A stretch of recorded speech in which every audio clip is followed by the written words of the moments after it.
माझं म्हणणं काय आहे की ह्या सगळ्यांना संपवायचं असेल, ह्या सगळ्यांचा भ्रष्टाचार थांबवायचा असेल तर आता ह्या धर्तरीवरती यमाला यावं लागतंय। लोक उमेदवारी अर्ज दाखल करायला आहेत, फॉर्च्युनर आणतात, कोणी इनोवा आणते, मोठमोठ्या गाड्या आणलं, तुम्ही काय आणलं का? रेडाच? अहो, यमराजाचं वाहनच रेडा आहे आणि यमराज कशावर येतो? रेड्यावरच येतो आणि भ्रष्टाचाराला रेड्यावर घेऊन त्याचा जीव काढून घेऊन जातो। वेगवेगळे आश्वासन देतात लोक, यमानं आश्वासन काय द्यायचं? लोकांचा जीव काढण्याचं आश्वासन? आम्ही लोकांचा काढणार नाही, आम्ही राजकीय भ्रष्टाचारी पुढाऱ्यांचा जीव काढणार आहे। सोलापूर आणि माढा लोकसभा मतदारसंघासाठी उमेदवारी अर्ज भरण्याची प्रक्रिया सुरू आहे। यासाठी माढा मतदारसंघासाठी एक उमेदवार अर्ज भरण्यासाठी आले, चक्क रेड्यावरती बसून आणि यमाचा अवतार घेऊन हे उमेदवार आले। सुरुवातीला आपलं नाव सांगा आणि चक्क रेड्यावर बसून आले तुम्ही यमाचा अवतार घेऊन? मी रामभाऊ गायकवाड, मराठा क्रांती मोर्चाचा राज्याचा समन्वयक आहे। रेड्यावर बसून येण्याचं कारण का की आत्ता सध्याच्याला देशामध्ये जो भ्रष्टाचार बोकाळलेला आहे तो भ्रष्टाचार देवाधिकाच्या शपथी वाचत, कोर्टामध्ये जातात, गीतेवर हात ठेवतात, कुणाला ईडीचे हे इन्कम टॅक्सचं नोटीस झालं की कोण दुसऱ्या पक्षात जातो। ही कुठल्याही देवाला किंवा कुठल्याही राजकीय याला भेट नाहीत।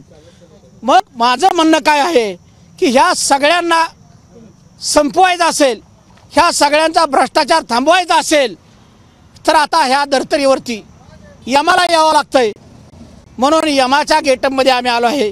ह्या भ्रष्टाचारी लोकाला संपवणं हेच आमचं सध्या उद्दिष्ट आहे। तुम्ही उमेदवारी अर्ज दाखल केलाय का आणि कलेक्टरांनी रिॲक्शन काय दिली तुम्हाला? कलेक्टर म्हणले तुम्ही असं कसं काय आला? आम्ही त्यांना सांगितलं आपला काय भ्रष्टाचार। कलेक्टर म्हणले माझा काय नाही, मी काय करणार नाही। मला त्यांच्या चेहऱ्यावर बघून असं जाणवलं की ती काय भ्रष्टाचारी माणूस दिसला नाही मला। पण ज्या वेळेला ज्या लोकांकडे मी बघतो त्यातले 90-95% भ्रष्टाचारी दिसते। मग मी आता असं ठरवलंय की भ्रष्टाचारी दिसणाऱ्याच्या डोसक्यात हा गदा घालायचा। आता लोक उमेदवारी अर्ज दाखल करायला आहेत, फॉर्च्युनर आणतात, कोणी इनोवा आणते, मोठमोठ्या गाड्या आणलं, तुम्ही काय आणलं का? रेडाच? अहो, यमराजाचं वाहनच रेडा आहे आणि यमराज कशावर येतो? रेड्यावरच येतो आणि भ्रष्टाचाराला रेड्यावर घेऊन त्याचा जीव काढून घेऊन जातो। म्हणून आम्ही आमच्या वाहनावरती चालू आहे आणि जे भ्रष्टाचार करतील त्यांचा जीव आम्ही मतदान रूपात काढून घेणार आहे आणि त्यांचा जीव आम्ही संपवणार आहे। आणि आम्ही लोकसभेत ज्या दिवशी लोकसभेत आम्ही खासदार होऊन जाईल त्या दिवशी पण आम्ही रेड्यावरच लोकसभेत प्रवेश करणार आहे।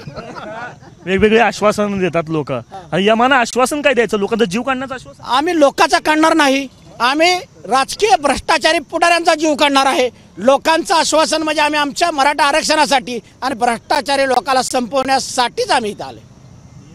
रामभाऊ गायकवाड ज्यांनी खरं तर उमेदवारी अर्ज आहे माढा लोकसभा मतदारसंघातून दाखल केलेला आहे आणि चक्क रेड्यावर बसून जे आहेत ते यमाच्या वेशामध्ये या ठिकाणी आलेले आहेत आणि त्याच पद्धतीनं या ठिकाणी हसत जे आहेत ते भ्रष्टाचार संपवण्यासाठी मी आलोय अशी भावना ज्या त्या ठिकाणी व्यक्त करतात। कॅमेरा पर्सन अय्यूब काकडीचा आफताब शेख, एबीपी माझा, सोलापूर। एबीपी माझा, उघडा डोळे बघा नीट।